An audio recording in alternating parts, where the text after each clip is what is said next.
हमारा आज का एपिसोड माकिना के साथ शुरू होता है, जो ज्वालामुखी के किनारे पर खड़ी हुई थी जब लोग उस पर हमला कर रहे थे और उसे अपमानित करते हुए कह रहे थे कि तुम दुष्ट राक्षस हो। यही कारण है कि ये मुसीबत हम पर आई है और हमें तुम्हें नरक में डालना चाहिए।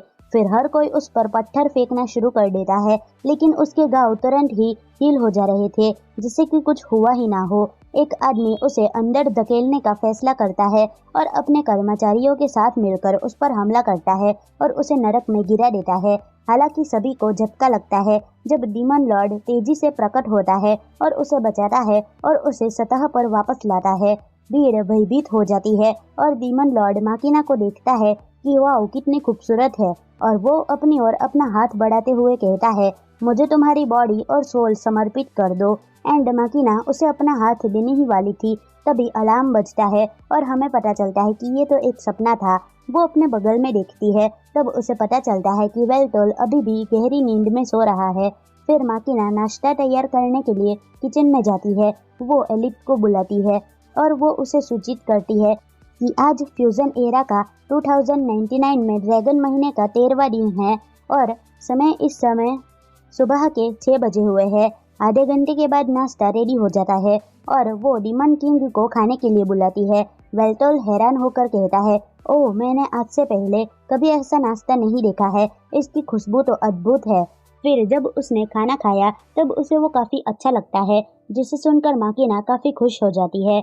बाद में वेल्टोल चाय पीता है और उससे कुछ इमोर्टल्स के बारे में पूछता है। माकिना उसे बताती है कि वो जानती है कि बाकी इमोर्टल्स उसी तरह बच गए जैसे वो बच गई थी, लेकिन वे बस छिप गए हैं क्योंकि उसने अपने करीबी लोगों से संपर्क नहीं खोया है और उसे उम्मीद है कि वो सुरक्षित स्थान पर होंगे।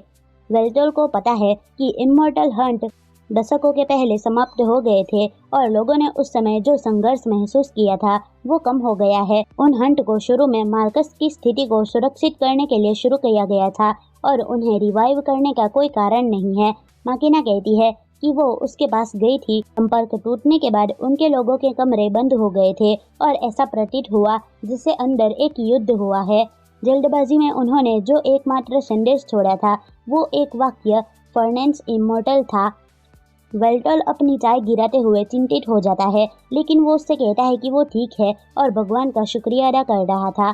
भले ही इसके कल के घाव अभी भी दिखाई दे रहे हैं, वो स्वीकार करता है कि उनकी ताकत कम हो गई है और जिस एनर्जी का यूज उन्होंने कल किया था वो शहर से सभी बादलों को साफ करती थी। अगर वो पूरी ताकत पर होते तो सब कुछ उनके रीअवेकनिंग से पहले की तुलना में काफी खराब हो गया है, लेकिन ये स्थिति केवल कुछ समय के लिए ही रहता है।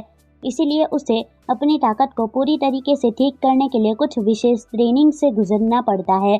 इस एरा में जारी रखने के लिए उसे पहले कई गुना अधिक मजबूत होने की आवश्यकता होगी, जो उन्हें अगले स्टेज में ले जाएगा।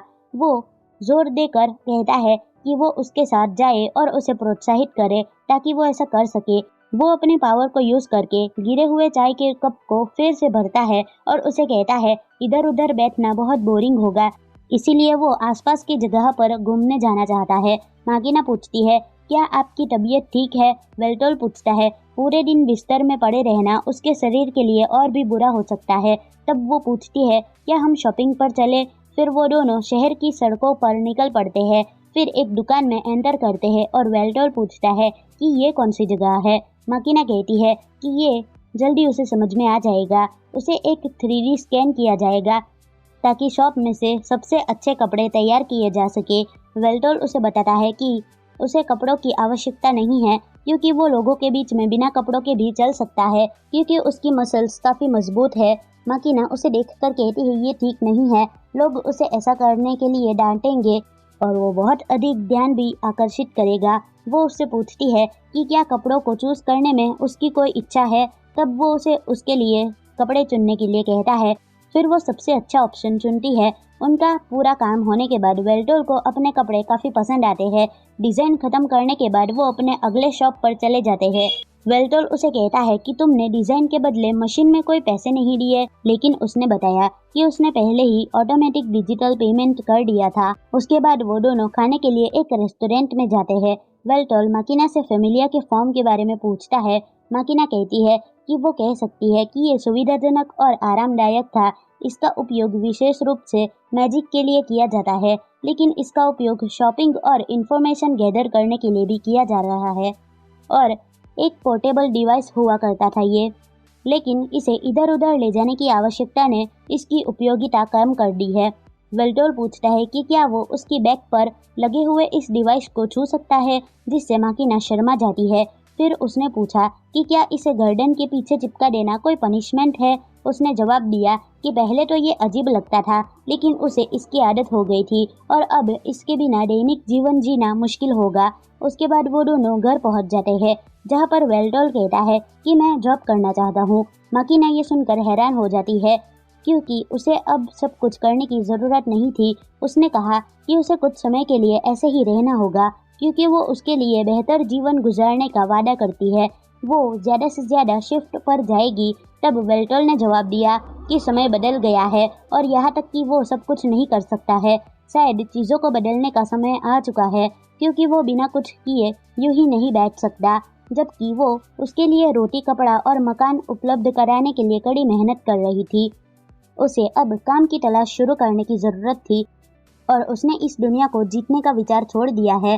वो तुरंत सहमत हो गई और जब तक वो जीवित थी तब तक उसकी सेवा करने के लिए उसने कसम खाई। उसने उससे पूछा कि क्या वो उसकी नौकरी की तलाश में उसके साथ जा सकती है और उसे कभी नहीं छोड़ने का वादा किया, लेकिन वेल्टोल ने ये कहते हुए इनकार कर दिया कि ये असंभव विचार है। फिर उसने उसे सुनने के लिए कहा, ध्यान से मान ले कि अनफॉर्चुनेट इवेंट के कारण उसे काम नहीं मिल रहा है। उस सिचुएशन में वो उसकी इनकम पर निर्भर रहेगा। इसके बारे में सोचने के बाद माकिना को एहसास हुआ कि वो उस पर पूरा निर्भर था। वो उससे सहमत थी। फिर उसने उसे एक डिवाइस दिया और उसे बताया, इसमें थोड़े से पैसे हैं, अगर उसे भूख लगती है तो वो पेमेंट के लिए इसका यूज़ कर सकता है, और यदि वो किसी परेशानी में फंस जाता है तो वो इस डिवाइस का यूज़ करके उसे कॉल कर सकता है। इसमें एक ट्रैकर भी है ताकि वो तुरंत उसके पास पहुंच सके। इसके अलावा अगर कोई सस्पिशियस व्यक्ति उसके पास आया तब वो उसे कई बार दबाता है तो ये डिवाइस अलार्म बजा देगा। फिर वेल्टोल उस डिवाइस को लेकर सड़क के किनारे बैठ जाता है। उसे पता नहीं था कि कौन सी जॉब्स अवेलेबल है या कोई नौकरी कैसे मिलेगी। उसने माकिना से पूछने का विचार किया, लेकिन हेजिटेशन के कारण उसने ये विचार छोड़ दिया। थोड़ी देर बाद उसे एक छोटी सी जगह मिली जहाँ पर कोई खाना बेच रहा था और उसे भूख भी लग रही थी। बहुत लंबे समय तक भूख न लगने के बावजूद वो खड़ा हुआ और ऊंची आवाज में चिल्लाया कि वो नौकरी की तलाश में है। उसने तुरंत पूछा कि क्या वहाँ किसी के पास उसके लिए कोई काम है। वो उसकी एबिलिटी की गारंटी नहीं दे सका, लेकिन वो कुछ भी करने को तैयार था। तब एक आदमी उसके पास आया और पूछा कि वो क्या करने में सक्षम है। वेल्टोल ने जवाब दिया कि वो सिर्फ नौकरी की तलाश में था। उस आदमी ने उसे ट्रेड गिल्ड में जाने के लिए कहा, लेकिन केवल तभी जब उसके पास रेगुलर सिटीजन आईडी हो। उस आदमी ने कहा, आप एक इलीगल इमिग्रेंट है, ये हमारी भूमि है, इसलिए आप यहाँ पर ऐसा नहीं कर सकते। उसने एक कागज सौंपा कि ये आपके वर्क हिस्ट्री के बिना का एक रिज्यूम है, इसे अपने साथ ट्रेड गिल्ड में ले जाइए। मैं आपको गारंटी तो नहीं दे सकता कि आपको इससे जॉब मिलेगी, लेकिन इसका होना कुछ भी ना होने से बेहतर है। ट्रेड गिल्ड उस बिल्डिंग के 4th फ्लोर पर है, जो कि कानियासु साइन के साथ है। और IHMI नाम से किसी भी कंपनी से दूर रहना, क्योंकि मैंने कभी उनके बारे में कुछ भी अच्छा नहीं सुना है। फिर वेल्टोल ने उसे धन्यवाद किया और वहाँ से गिल्ड में चला गया। क्लर्क ने उसे बताया कि ये यहाँ लिस्टेड है कि डेला आपकी यूनिक स्किल्स में से एक है। वेल्टोल ने कहा कि डेला बड़े पैमाने पर एनिमी फोर्सेस को नष्ट करने में कैपेबल है। क्लर्क ने कहा कि अपने मिलिट्री टैक्टिक्स और स्ट्रेटेजिक लीडरशिप भी लिस्टेड किया है। वेल्टोल ने जवाब दिया कि मैं मैसिव आर्मीज को लीड करने में स्किल्ड हूँ, और जब मिलिट्री टैक्टिक्स को प्राप्त करने की बारी आती है तो कोई भी मेरे कौशल से आगे नहीं निकल सकता है। ये मेरी कई शानदार अचीवमेंट का एक छोटा सा उदाहरण है, जिसमें SS भी शामिल है। क्लर्क ने नोट किया कि आपने एक किंगडम पर शासन करने को अपने इतिहास के हिस्से के रूप में लिस्टेड किया है। वेल्टोल कहता है, मैंने 1000 साल तक एक राज्य पर शासन किया है। हमने पॉलिटिकल उथल-पुथल के कारण कई युद्ध लड़े हैं, लेकिन मुझे रिपोर्ट मिली कि मेरी प्रजा ने अपनी इच्छाएं और ड्यूटीज पूरी की और खुश थे। क्लर्क ने फिर पूछा कि आपकी लास्ट लिस्टेड पोजीशन 500 साल पहले थी, क्या ये एक गलती है? वेल्टोल ने जवाब दिया, नहीं, ये 500 साल पहले से ही है, इसमें कोई संदेह नहीं है, लेकिन मेरे पर्सपेक्टिव से एक दिन भी नहीं बीता है, इसलिए चिंता करने की कोई ज़रूरत नहीं है। क्लर्क ने कहा, ये मेरे सभी प्रश्न थे। अनफॉर्चुनेटली मुझे आपको ये बताते हुए दुख हो रहा है कि हमारे पास आपको देने के लिए कोई जॉब नहीं है।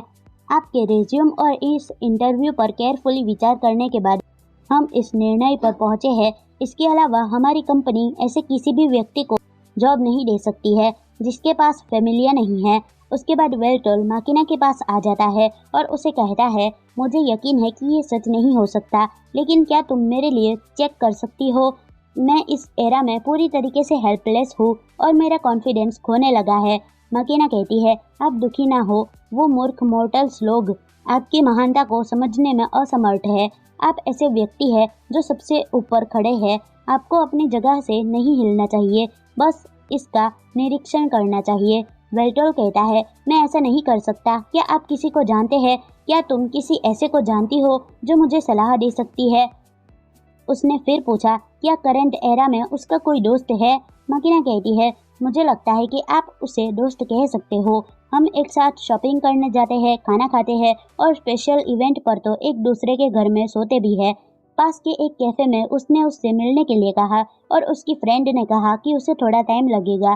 फिर फाइनली उसकी फ्रेंड आई और देर से आने के लिए उससे माफ़ी भी मांगी। उसने कहा कि वो वेल्टोल को जानती है। ताकाहाशी ने कहा कि उसने माकिना के साथ फ्लर्ट करने की कोशिश भी की थी। फिर वेल्टोल ने पूछा, वो दोस्त कैसे बने? ताकाहाशी ने कहा कि हम पहली बार एक ऑटम साइट पर डीमन लॉर्ड से संबंधित चीज़ों के बारे में जानने के लिए मिले थे और हम क्रिएटिव इमेजिनेशन के लिए एक इमर्सिव चैट रूम में भी मिले थे। वेल्टोल ने उससे कहा, मैंने देखा कि आपका फैमिलिया माकिना के फैमिलिया से काफ़ी अलग है, इसीलिए मैं इसके बारे में क्यूरियस था कि इसे बनाया कैसे गया है। माकिना ने कहा कि उन्होंने रूल्स ऑफ आई के पावर का उपयोग किया था, जो उसे किसी भी चीज़ को छूने की संरचना को समझने के लिए माना फ्लॉस को उपयोग करने की अनुमति देता है। ताकाहाशी ने उत्तर दिया कि मैं कुछ दिन पहले अपने हैकिंग प्रयास का पता लगाने में सक्षम थी। वेल्टोल ने कहा कि मुझे एक सामान्य विचार है कि फैमिलिया के अंदर क्या चल रहा है, लेकिन अभी भी मैं पूरी तरीके से एनालाइज नहीं कर सकता। माकिना ने उनसे मेन पॉइंट पर आने का कहा और ताकाहाशी से पूछा कि क्या वो उन्हें नौकरी ढूंढने में मदद कर सकती है। वेल्टोल ने समझाया कि मैं गिल्ड में गया था, लेकिन उन्होंने मुझे अस्वीकार कर दिया क्योंकि मेरे पास फैमिलिया नहीं था। मैं इस बारे में आपकी सलाह चाहता हूँ। मैं अपने अस्तित्व को दुनिया भर में कैसे प्रसारित कर सकता हूँ? ताकाहाशी ने एक पल के लिए उसके नौकरी के बारे में सोचा। बाद में हमने देखा कि वेल्टोल एक यूट्यूब प्रोग्राम को होस्ट कर रहा है और इसी के साथ ये एपिसोड यहीं पर ख़त्म होता है। हाँ, मुझे पता है कि इस एक्सप्लेनेशन में काफ़ी सारे हिंदी शब्दों का उपयोग किया गया है, तो सॉरी इसके लिए। लेकिन अगर आपको ये वीडियो अच्छा लगा हो तो इसे लाइक कर देना, चैनल पर नए हो तो सब्सक्राइब भी कर देना। मिलते हैं नेक्स्ट वीडियो में, बाय।